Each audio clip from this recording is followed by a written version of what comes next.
참 좋으신 하나님 감사합니다. 오늘도 수요 예배로 우리가 하나님 앞에 섰습니다. 여전히 예배당에 모여서 함께 예배할 수 없지만 이 온라인으로 드리는 이 예배 가운데에서도 하나님의 만져주시는 깊은 은혜가 있게 하여 주시옵소서. 특별히 주시는 그 말씀에 큰 은혜가 있게 하여 주시고 말씀 듣는 이들 깨달음의 은혜가 있게 하여 주시옵소서. 그 말씀 듣고 가만히 있는 것이 아니라 그 말씀대로 살겠노라고 실천하는 그런 다짐 또한 우리가 할 수 있도록 그 마음 가운데에서도 역사하여 주시옵소서. 우리 석관제일교회 모든 성도들이 예배의 날을 손꼽아 기다리며 기도하고 있습니다. 하나님, 우리에게 위로를 주시고 우리의 바람대로 이루어지는 그런 은혜가 속히 오게 하여 주시옵소서. 거룩한 하나님의 말씀이 주의 종을 통해서 선포되어질 때 하나도 가감없이 온전하게 선포되어질 수 있도록 하나님 도와 주시옵소서. 함께 하실 줄 믿사옵고 거룩하신 예수님의 이름으로 간절히 기도하옵나이다. 아멘. 오늘 하나님이 주시는 말씀을 보시겠습니다. 구약성경 시편 126편입니다. 1절로부터 6절까지의 말씀입니다. 여호와께서 시온의 포로를 돌려보내실 때 우리는 꿈꾸는 것 같았도다. 그때 우리 입에는 웃음이 가득하고 우리 혀에는 찬양이 찼었도다. 그때 문 나라 가운데서 말하기를 여호와께서 그들을 위하여 큰 일을 행하셨다 하였도다. 여호와께서 우리를 위하여 큰 일을 행하셨으니 우리는 기쁘도다. 여호와여, 우리의 포로를 남방 시내들 같이 돌려보내소서. 눈물을 흘리며 씨를 뿌리는 자는 기쁨으로 거두리로다. 울며 씨를 뿌리러 나가는 자는 반드시 기쁨으로 그 곡식단을 가지고 돌아오리로다. 아멘. 오늘도 예배에 임하는 사랑하는 석관제일교회 모든 성도 여러분, 주님의 이름으로 축복합니다. 오늘도 말씀에 큰 은혜가 있기를 소망을 드립니다. 우리나라 고사성어 중에 고진감래라는 말이 있습니다. 이 말을 직역하면 쓴 것이 다하면 단 것이 온다라는 뜻이고요. 번역하면 힘든 일이 지나면 곧 즐거운 일이 온다라는 뜻입니다. 그래서 고생 끝에 낙이란 말이 있지 않습니까? 지금 우리는 코로나19 사태와 경제 불황 상태로 정말 많은 사람들이 절망하고 있지만 이 고난을 믿음으로 잘 견뎌낸다면 고진감래의 축복이 오늘 말씀 듣는 여러분 모두에게 임하게 될 줄 믿습니다.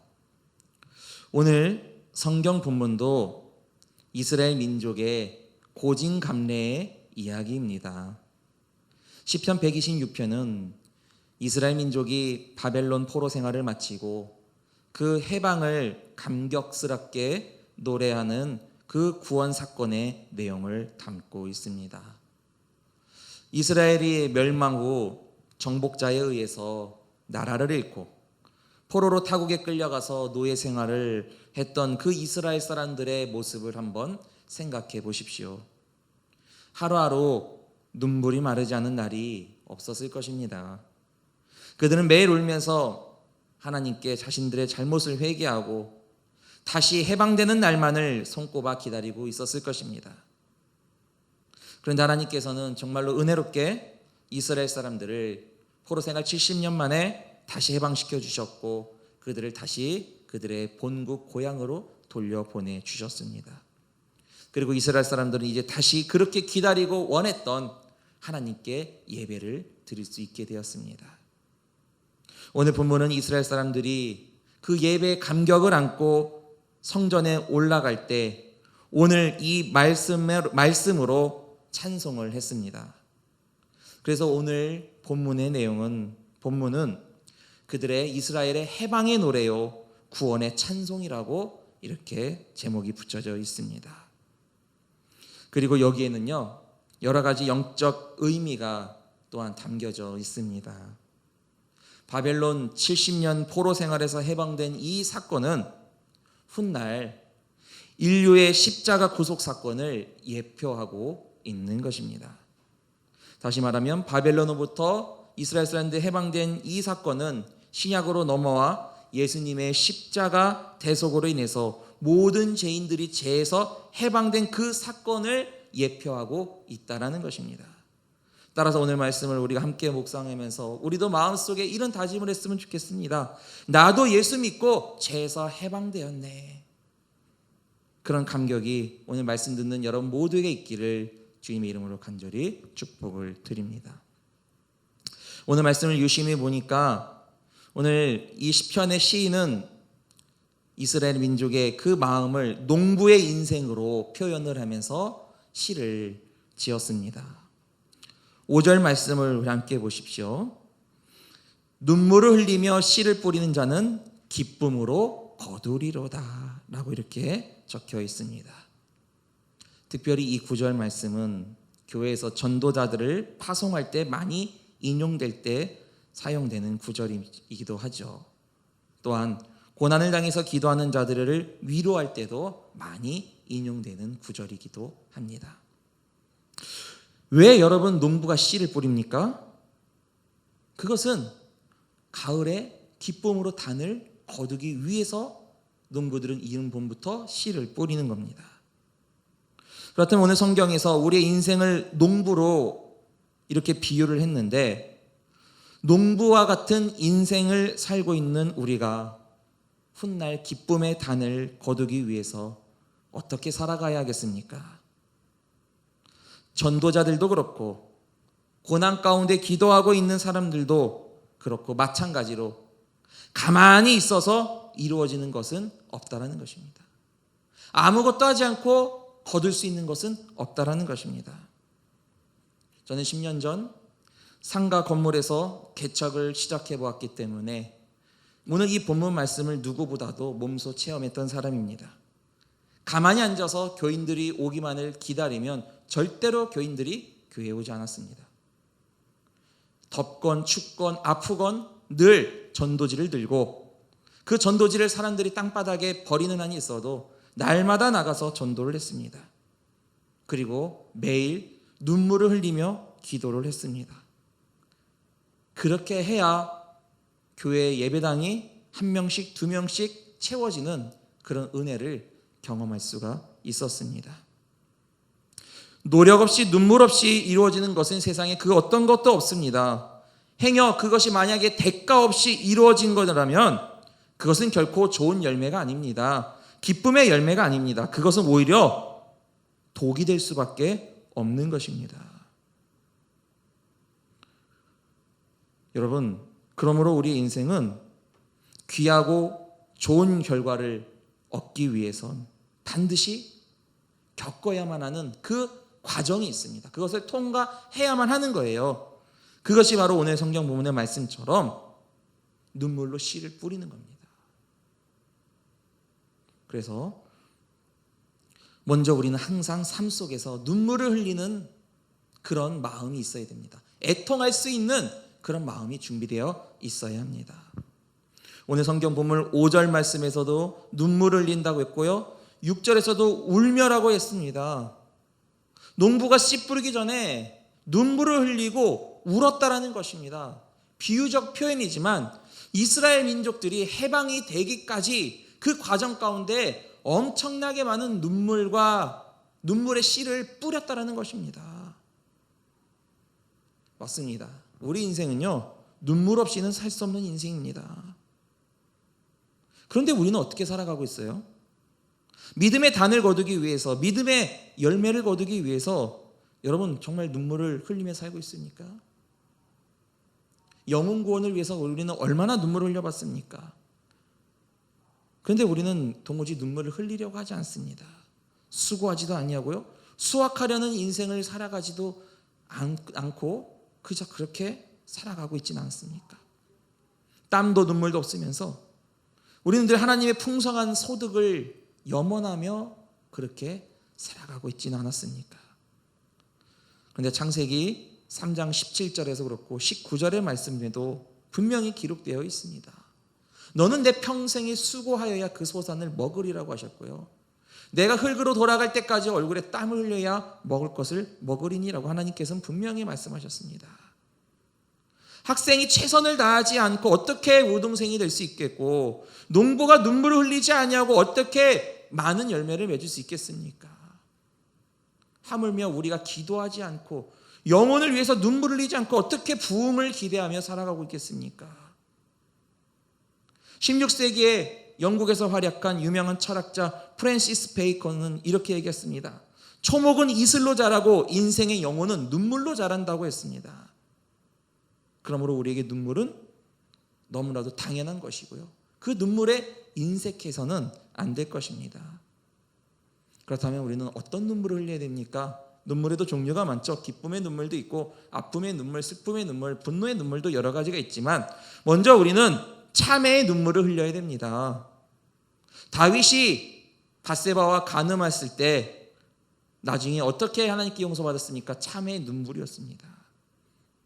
자신의 침대가 다 눈물에 젖을 만큼 다윗은 울며 참회했습니다. 베드로도요, 예수님을 부정하다가 이 참회의 눈물을 흘리고 나서야 다시 재기할 수 있었습니다.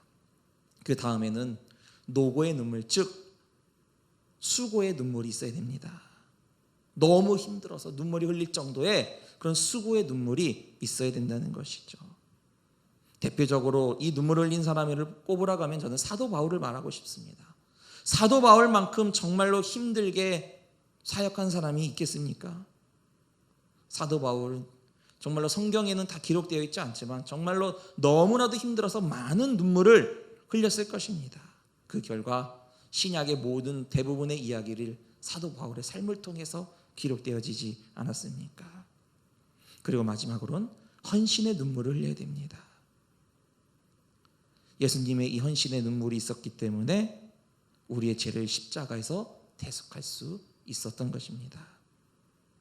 사랑하는 성도 여러분, 우리 하나님께서 예비하신 그 승리의 면류관은요, 결코 빈둥빈둥 게으른 자의 것이 아닙니다. 눈물을 흘리며 비록 초라한 모습이지만 씨 뿌리는 농부의 그 마음으로 살아가는 성도에게 주어지는 것입니다. 바라기는 여러분 모두도 신앙생활을 하면서 오늘 주어진 이 말씀처럼 참회의 눈물, 그리고 헌신의 눈물, 수고의 눈물을 흘릴 수 있는 그런 저와 여러분 될 수 있기를 간절히 축복을 드립니다. 그리고 나서 이제 눈물을 흘렸으면 본격적으로 씨를 뿌려야 되겠죠. 갈라디아서 6장 7절에 이렇게 기록되어 있습니다. 사람이 무엇으로 심든지 그대로 거두리로다. 우리의 속담에도 마찬가지죠. 콩 심은 데 콩 나고 팥 심은 데 팥 난다고 했습니다. 씨 뿌리는 일은요, 농부에게 가장 중요한 일 아니겠습니까? 그런데 정말 중요한 것이 있다면 그것은 씨를 뿌리되 좋은 씨를 뿌려야 된다는 것입니다. 좋은 씨를 뿌려야 좋은 열매를 맺고, 나쁜 씨를 뿌리면 열매가 맺어지지 않거나 맺어져도 아무런 쓸모없는 것만 맺어지게 되어 있습니다. 이것이 자연의 법칙이죠. 마찬가지로 영적 법칙도 마찬가지예요. 행복의 열매를 거두시기를 원하십니까? 그렇다면 행복의 씨를 뿌려야 됩니다. 화목의 열매를 거두시기를 원하십니까? 그럼 화목의 씨를 뿌리시기를 바랍니다. 집안이 구원받기를 원하십니까? 그럼 믿음의 씨앗을 뿌리면 되는 것입니다. 농번기가 되면요, 농부들은 새벽 일찍부터 나가서 밭과 논에 씨를 뿌립니다. 저는 농촌 지역에서 목회를 해봤기 때문에 잘 알아요. 어떤 교회는 그래서 이 농번기가 되면 새벽 예배를 새벽 3시 반에 하는 교회도 있습니다. 그래서 일찍같이 해 뜨기 전에 나가서 씨를 뿌리는 거죠. 그들은 왜 이른 새벽부터 피곤한 몸을 이끌고 나가서 씨를 뿌립니까? 그것은 가을이라는 미래가 있기 때문입니다. 추수라는 소망이 그들에겐 있기 때문인 것입니다. 그런데 가을에 농부마다 모두 다 풍성한 추수를 다 똑같이 할까요? 그건 아닙니다. 바로 심는 대로 거둔 것입니다. 좀 더 부지런하고 좀 더 많은 씨를 뿌린 농부는 더 많은 결실을 맺을 것이고, 좀 더 작고 좀 더 뿌리지 못한 농부는 그만큼 거둬들이는 것이 적을 것입니다. 영적 원리도 마찬가지입니다. 성령의 열매를 맺고 싶으십니까? 그 누구보다도 더 많이 기도하고 누구보다도 더 많이 헌신하고 노력을 해야만 하는 것입니다. 지금 우리가 살고 있는 이 시대를 종말의 시대라고 합니다. 그래서 우리에겐 시간이 많지가 않습니다. 내가 전도의 씨를, 복음의 씨를 뿌리지 않아서 갑자기 종말이 다가와 사람들이 심판을 받게 된다면 우리도 이 씨 뿌리지 않는 그 책임을 함께 져야만 할 것입니다. 그래서 구약 성경에 노아는 그 책임 때문에 힘써서 방주를 지어 만들었고요. 요나는 그 책임 때문에 니느웨로 가서 그들의 멸망을 외쳤기 때문에 니느웨 사람들이 회개하고 구원을 받을 수가 있었던 것입니다. 이제 우리도 정신 차려야 됩니다. 지금 이 마지막 세대를 향해 눈물의 씨를 뿌려야만 합니다. 시간이 그렇게 많지가 않아요. 언제까지 우리가 피차 내일로 미루면서 그렇게 살 것입니까? 내일 기도해야지, 내일부터 열심히 해야지, 내일부터 뭐 해야지. 아닙니다. 주님께서 말씀하셨습니다. 누가복음 12장 20절 말씀에 이르기를 오늘 밤에 내 영혼을 도로 찾으리니 내 준비한 것이 누구의 것이 되겠느냐라고 하셨습니다. 이 말씀을 여러분 항상 염두하며 살아가시길 바랍니다. 세월이 많지 않습니다. 오늘 밤이 될 수가 있어요. 언제 그 끝이 올지 모르니 우린 날마다 준비되어 있는 마음으로 최선을 다하며 씨를 뿌리며 살아가야 할 것입니다. 끝으로 이제 마지막으로 우리가 눈물을 흘리며 씨를 뿌렸으면 이제 어떻게 됩니까? 가만히 있는 것이 아닙니다. 힘써 가꾸어 나가야죠. 오늘 본문에 눈물을 흘리며 라는 뜻은 정성을 들이다, 최선을 다한다라는 그런 원어적 표현이 있습니다. 우리가 씨를 뿌릴 때는 정성스럽게 최선을 다해야 된다는 것입니다. 특별히 영혼 구원을 위해서 전도와 구원의 씨를 뿌릴 때 적당히, 대충, 아니면 간접적으로 해서는 안 되고 확실하게 최선을 다해야 된다는 것입니다. 우리는 흔히 제대로 기도하지도 않고 해보지도 않고 안 된다고 할 때가 얼마나 많이 있습니까? 전도도 제대로 해보지 않고 왜 우리는 부흥이 안 된다고 외칩니까? 기도도 제대로 하지 않고 왜 하나님께서 나의 기도를 들어주지 않는다고 원망하고 살아가고 있습니까? 언제까지 그렇게 남 탓만 하면서 살아가고 있겠습니까? 우리가 믿음이 없거나 자신의 믿음을 가꿀 만한 가치를 못 느끼기 때문에 최선을 다하지 않는 것은 아닐까요? 가치를 못 느끼기 때문에 더 기도하지 않는 것이 아닐까요? 만약에 여러분, 내 사랑하는 사람이 누명을 쓰고 사형 선고를 받고 정말 죽기 일보 직전이라면 여러분 어떻게 하겠습니까? 그 누명을 벗기기 위해서 정말로 내가 할 수 있는 모든 것을 다 쏟아 부을 것입니다. 그리고 내가 아는 사람들 다 동원하고 매달리고 내 전 재산 다 털어서라도 좋은 변호사를 선임할 것이고, 누군가 그 무죄로 빼준다고 한다면 그 사람을 위해서 기꺼이 어떤 일도 다 할 수 있을 거 아니겠습니까? 마찬가지로 내 사랑하는 사람이 영원한 지옥 형벌에 보내진다고 하는데 우리는 과연 무엇을 어떻게 하고 살아가고 있었습니까? 에이, 시간이 지나면 알아서 믿겠죠. 우리 애가 어렸을 때는요, 교회 참 열심히 잘 다녔어요. 제가 정말 많이 들은 얘기입니다. 그게 무슨 의미가 있습니까? 그 종말의 때가 언제 올지 모르고요. 하나님이 이 결실을 거두기 위해서 언제 우리에게 그 책임을 물을 수도 있습니다. 그런데 그때 우리는 무엇을 어떻게 얘기할 겁니까? 그때 최선을 다하지 않아서 내 사랑하는 사람이 결국 영원한 죽음으로 들어갈 때 그때 후회 안 될 무슨 의미가 있겠습니까? 저한 성도 여러분, 씨 뿌린 농부는요 절대로 적당히 물 주고 적당히 가꾸지 않습니다. 새벽부터 나와서 농약도 주고요, 가지도 치고 거름도 주고 늘 자녀를 키우는 그 부모의 마음으로 최선을 다하며 살아갑니다. 그럴 때 원하는 열매를 맺게 되는 것이죠. 우리의 영혼 구원도 마찬가지입니다. 적당히 해서 구원받는다면 이 세상에서 구원받지 못할 사람이 어디 있겠습니까? 그러나 그거 쉽지만이 않다는 것이죠. 그리고 인내를 가지고 기다릴 줄도 알아야 됩니다. 봄에 씨 뿌린 농부가 여름도 안 돼가지고 왜 빨리 나지 않지 하면서 아무리 재촉여봐야 열매는 나지 않습니다. 때가 되어 나는 것입니다. 기다릴 수 있어야 되는 것입니다. 때가 되면 최선을 다해서 수고한 그 농부의 삶에는 분명한 열매로서의 결과가 보상이 있듯이 우리도 신앙으로 영적으로 귀한 믿음의 씨앗을 잘 뿌리고 눈물로 기도하면 때가 되었을 때 반드시 풍성한 믿음의 열매로 보상받게 될 줄 믿습니다. 이제 말씀을 정리하겠습니다. 사랑하는 성도 여러분, 이제 우리가 할 일은 무엇입니까?